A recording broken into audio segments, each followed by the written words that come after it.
الصلاة والسلام عليك يا نبي الله وعلى آلك وأصحابك يا نور الله نويت سنة الاعتكاف فرمان مصطفیٰ صلی اللہ تعالی علیہ وآلہ وسلم کی جو بندہ شوق و محبت کے ساتھ میری ذات پر صبح 3 مرتبہ اور شام کو 3 مرتبہ درود پاک پڑھے گا، اللہ رب العزت اس دن اور اس رات کے صغیرہ گناہوں کو معاف فرما دے گا۔ صلو علی الحبیب صلی اللہ تعالی علی محمد صلی اللہ تعالی علیہ وآلہ وسلم۔ ہم نماز کے واجبات کو سماعت کر رہے تھے۔ کل ہم نے امام، عید اور وطر کے ساتھ جن واجبات کا تعلق تھا وہ ہم نے سماعت کیے۔ آج ہم انشاءاللہ اس سے آگے جو واجبات ہیں ان کو سماعت کریں گے۔ کل ہم نے ایک مسئلہ سماعت کیا کہ فرضوں کی تیسری اور چوتھی رکعت میں 7 سورت ملانا یہ مستحب ہے، یہ ایک اچھا عمل ہے۔ اگر کوئی کرتا ہے تو اس کا ثواب پائے گا، اگر کوئی بندہ نہیں کرتا تو اس سے وہ گناہگار بھی نہیں ہوگا۔ اب اس کے بعد میں نے امام کے ساتھ ملنے کے بعد جو اپنی بقیہ نماز مسبوق کے لیے بتایا کہ مسبوق کسے کہتے ہیں کہ جس کی 1 رکعت 2 رکعت 3 رکعت مس ہو گئی ہو امام کے ساتھ تو وہ دوسری رکعت میں شامل ہے، تیسری رکعت میں شامل ہے، چوتھی رکعت میں شامل ہوا تو اس کو مسبوق کہتے ہیں۔ تو اگر مسبوق ہے بندہ تو بعد میں امام سے فارغ ہو کر وہ اپنی نماز کس طرح ادا کرے گا؟ تو اس میں 1-2 نمازوں نے جو سوال کیا وہ یہ تھا کہ جب سب رکعت میں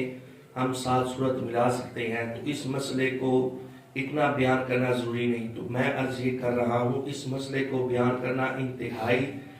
ضروری ہے اور اہمیت کا حامل ہے یہ مسئلہ۔ وہ کس طرح؟ اگر کوئی بندہ عشاء کے آخری 2 رکعت میں شامل ہوتا ہے، یعنی 2 رکعت اس کی امام سے رہ گئی اور 2 رکعت میں وہ شامل ہوتا ہے، اب اس کی قرات کے لحاظ سے تیسری اور چوتھی رکعت مکمل ہوگی۔ اب جب وہ کھڑا ہوگا تو قرات کے لحاظ سے اس کی پہلی رکعت ہوگی اور اتحیات کے قاعدہ کے لحاظ سے اس کی تیسری رکعت ہوگی۔ اب آپ مجھے یہ بتائیں جب قرات کے لحاظ سے اس کی پہلی رکعت ہے تو 7 سورت ملانا واجب ہے کہ نہیں؟ اگر یہاں پر بندہ سورت نہیں ملائے گا تو اس کا واجب ترک ہوگا کہ نہیں؟ نماز مکروہ تحریمی ہو جائے گی۔ اسی طرح اگر کوئی بندہ مغرب کی تیسری رکعت میں شامل ہوتا ہے تو جب امام سے فارغ ہوگا تو اس کی ابھی 2 رکعت باقی ہیں، تو جب امام سے فارغ ہو کر کھڑا ہوگا قرات کے لحاظ سے اس کی پہلی رکعت ہوگی اور قاعدہ کے لحاظ سے اس کی دوسری رکعت ہوگی، وہ رکعت ایک مکمل کر کے بیٹھے گا۔ اب جب امام سے فارغ ہوا تو اب اس نے جب وہ قرات کے لحاظ سے پہلی اور قاعدہ کے لحاظ سے دوسری رکعت ہوگی تو کیا اس میں 7 سورت ملانا واجب نہیں؟ یہ بھی واجب ہے۔ پھر وہ قاعدہ بیٹھے گا کیونکہ قاعدہ کے لحاظ سے اس کی دوسری رکعت تھی، قاعدے کے بعد پھر کھڑا ہوگا۔ اب پھر کھڑے ہونے کے بعد جب وہ تیسری رکعت ادا کر رہا ہے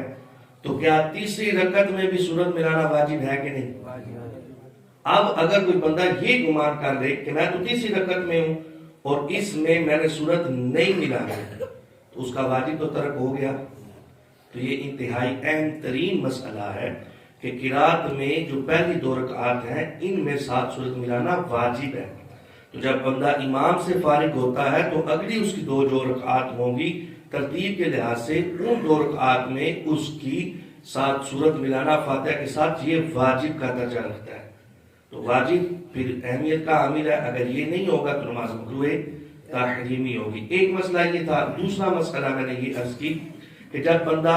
قاعدہ اخیرہ میں امام کے ساتھ ملتا ہے تو اب وہ اگر امام نے اسلام پھیر بھی دیا تو پھر بھی وہ اپنی تشہد عبدہ و رسول تک مکمل پڑھے گا، تشہد اپنی مکمل کرے گا۔ اب اگر کوئی بندہ قاعدہ اولا میں ملتا ہے، یعنی وہ آیا امام صاحب قاعدہ اولا میں تھے اور آ کر جو ہے وہ شامل ہو گیا، اب قاعدہ اولا میں بھی اس کے لیے یہی حکم ہے کہ وہ اپنی تشہد مکمل کرے گا پھر کھڑا ہوگا۔ اگر امام کھڑا ہو بھی گیا نا تو وہ اپنی تشہد مکمل کرے گا، کیونکہ کل ہم نے یہ واجب سماعت کیا تھا کہ ہر قاعدہ میں، چاہے وہ قاعدہ اولا ہو، چاہے وہ قاعدہ اخیرہ ہو، چاہے وہ فرضوں کا قاعدہ ہو، چاہے وہ نوافل کا قاعدہ ہو، چاہے وہ سنت موقدہ کا قاعدہ ہو، چاہے وہ سنت غیر موقدہ کا قاعدہ ہو، تو ہر قاعدہ میں تشہد مکمل پڑھنا یہ واجب ہے۔ تو اب جب وہ ملا ہی قاعدہ اولا میں، وہ بیٹھتا گیا، امام صاحب کھڑے ہو گئے تیسری رکعت کے لیے، تو اب اس کے لیے ضروری ہے کہ وہ عبدہ و رسولہ تک پڑھ کر کھڑا ہوگا۔ اگر وہ یہاں تک نہیں پڑھتا تو یہ واجب ترک ہو گیا، امام کی اتباع سے اس کی نماز تو ہو جائے گی، لیکن قصداً یہ واجب ترک کرنے کی وجہ سے وہ بندہ گناہ گار ہوگا۔ اور اس سے اپوزٹ جو میں نے کل عرض کی کہ قاعدہ اخیرہ ہوگا تو پھر اس کی نماز ہی مکروہ تحریمی ہو جائے گی، کیونکہ اس نے وہ قاعدہ میں تشہد مکمل پڑھنی تھی۔ تو یہ مسئلہ سمجھ آ گیا جی۔ اس سے آگے پھر چلتے ہم، جو واجبات ہمارے رہ گئے تھے وہ تھے دونوں طرف سلام میں لفظ سلام کہنا، یعنی السلام علیکم ورحمۃ اللہ تعالی، تو فقط السلام کہنا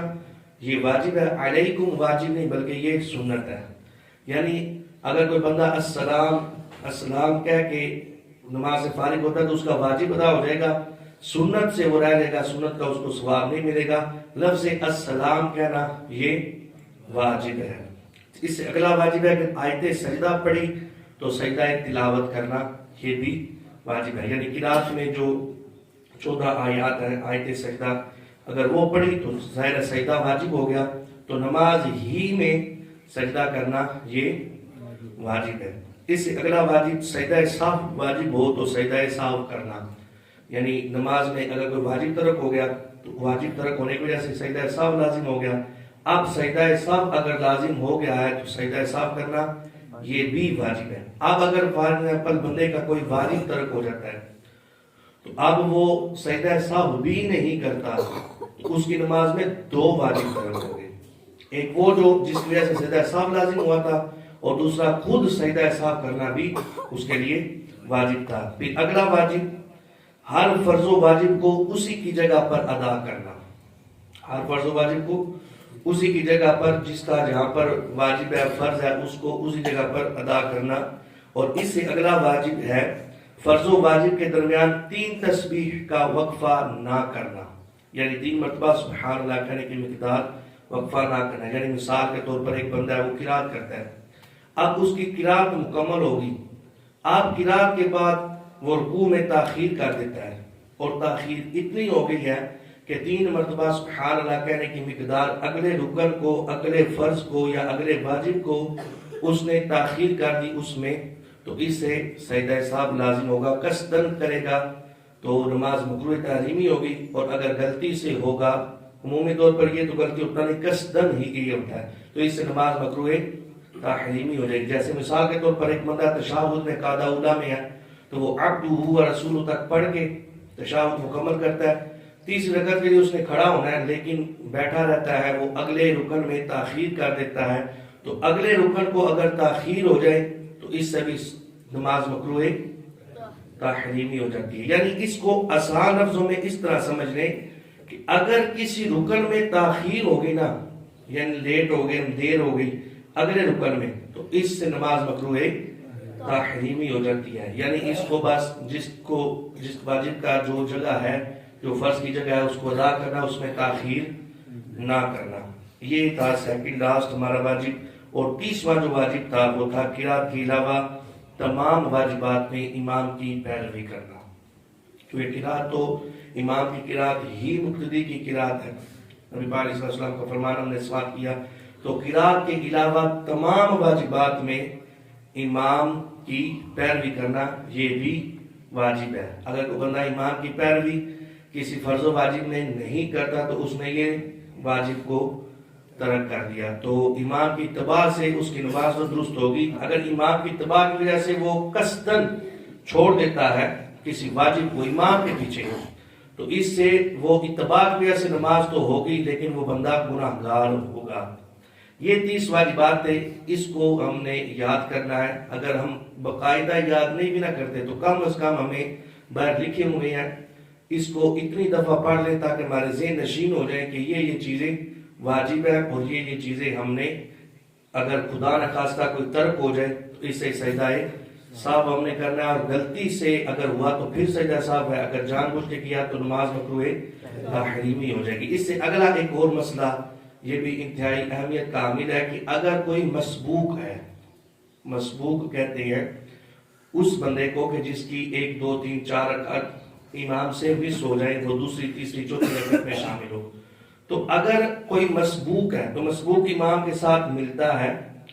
اس کی 1 2 رکعت مس ہو گئی ہے تو مسبوق امام کے ساتھ ملتا ہے اور امام نے سجدہ سہو کرنا ہے، تو اب مسبوق جو ہے وہ امام کے ساتھ سلام نہیں پھیرے گا، سجدہ سہو کرے گا، لیکن امام کے ساتھ وہ سلام سجدہ سہو والا نہیں پھیرے گا۔ اگر اس نے سجدہ سہو والا امام کے ساتھ سلام پھیر دیا تو اس سے اس کی نماز فاسد ہو جائے گی، نماز ٹوٹ جائے گی۔ یعنی اگر ہم لیٹ شامل ہوئے نا نماز میں اور امام صاحب سجدہ سہو کے لیے سلام پھیر رہے ہیں تو اس مسبوق نے سلام نہیں پھیرنا، سجدہ سہو کرے گا امام کے ساتھ، دونوں سجدے کرے گا، لیکن وہ سلام نہیں پھیرے گا۔ اب اس میں ایک اور سوال بعض احباب نے کیا کہ اگر امام صاحب کا قاعدہ اولا میں واجب ترک ہوتا ہے یا دوسری رکعت میں ترک ہوتا ہے تو ہم تیسری میں شامل ہوئے، تو کیا ہم پھر بھی امام کے ساتھ سجدہ سہو کریں گے؟ تو اس میں یہ ہے کہ جب امام کی نماز ناقص ہے نا تو جتنے بھی پیچھے مقتدی ہیں وہ سب کی نماز ناقص ہے۔ یعنی امام صاحب کا اگر کوئی واجب ترک ہوتا ہے تو ظاہر ہے اب ان پر سجدہ سہو لازم ہے، تو یہ بندہ اگر اس غلطی کے بعد بھی شامل ہوا نا تو امام کی نماز بھی ناقص، اور اس نے ناقص نماز والے امام کی اتباع کی تو اس کی نماز بھی ناقص ہی ہے۔ جب امام صاحب سجدہ سہو کریں گے، امام صاحب کا سجدہ سہو کرے گا تو نماز امام کی بھی تام ہو جائے گی اور مقتدی کی بھی تام ہو جائے گی۔ یعنی ہم نے اگر امام نے سجدہ سہو کیا، ہم اسی وقت بھی اگر شامل ہوئے نا تو امام صاحب کے ساتھ سجدہ سہو کرنا لازم ہوگا۔ البتہ مسبوق جو ہے وہ امام سے کے ساتھ سلام نہیں پھیرے گا، فقط جو ہے وہ اپنے سجدہ سہو کرے گا، سلام پھیرے گا، تو اس سے اس کی نماز فاسد ہو جائے گی۔ دعا ہے اللہ رب العزت سے کہ جو ہم نے سیکھا سمجھا اس پر عمل کی توفیق عطا فرمائے۔ کل انشاءاللہ نماز کا پریکٹیکل طریقہ ہوگا، عملی طریقہ، یعنی اس میں بتایا جائے گا کہ رکوع سجود صحیح ادا کرنے کا طریقہ۔ اور اس کے بعد ایک اور سوال کہ مسجد میں اپنی ذات کے لیے سوال کرنا، تو مسجد میں یہ عمومی طور پر آ جاتے ہیں لوگ اور مسجد میں کھڑے ہو کر عینی مسجد میں وہ سوال کرتے ہیں، تو عینی مسجد میں اگر کوئی بندہ اپنی ذات کے لیے سوال کرے تو وہ ناجائز ہے، وہ جائز نہیں ہے۔ پھر ایک بات دوسری اس میں بات یہ ہے کہ مسجد میں ہی ایسے بندے کو دینا یہ بھی جائز نہیں ہے۔ یعنی اس میں ایک اور بات، ایسا نہ ہو کہ اب اللہ نہ کرے کوئی آ جاتا ہے ہماری مسجد میں، وہ کھڑا ہو کے جب سوال کرنے لگتا ہے تو بیٹھو، تم ڈانٹنا نہیں، اسے پیار سے بٹھا کر کہ بھائی بیٹھو ایک منٹ بات سن لو، اسے پیار سے بٹھا کر اگر آپ کو مسئلہ پتا ہے تو پیار سے اسے کہے کہ بھائی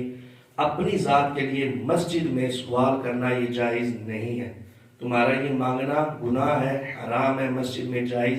نہیں ہے، تو تم اپنی ذات کے لیے سوال نہیں کر سکتے۔ ہاں اگر تم اتنے معاملات تمہارے ہیں کہ تم اب کسی کے آگے جھولی پھیلا رہے ہو تو اس میں یہ ہے کہ آپ مسجد کے دروازے کے پاس لے جاؤ، اس نمازی نے کرنی ہے تو مسجد میں نہیں دے سکتے، مسجد کے باہر اگر وہ کھڑا ہوگا اس کو پیار سے سمجھائیں تو مسجد کے باہر کھڑا ہو تو آپ جا کر مسجد کے باہر اس کی وہ جو ہے امداد کر دیں، خدمت کر دیں، تو یہ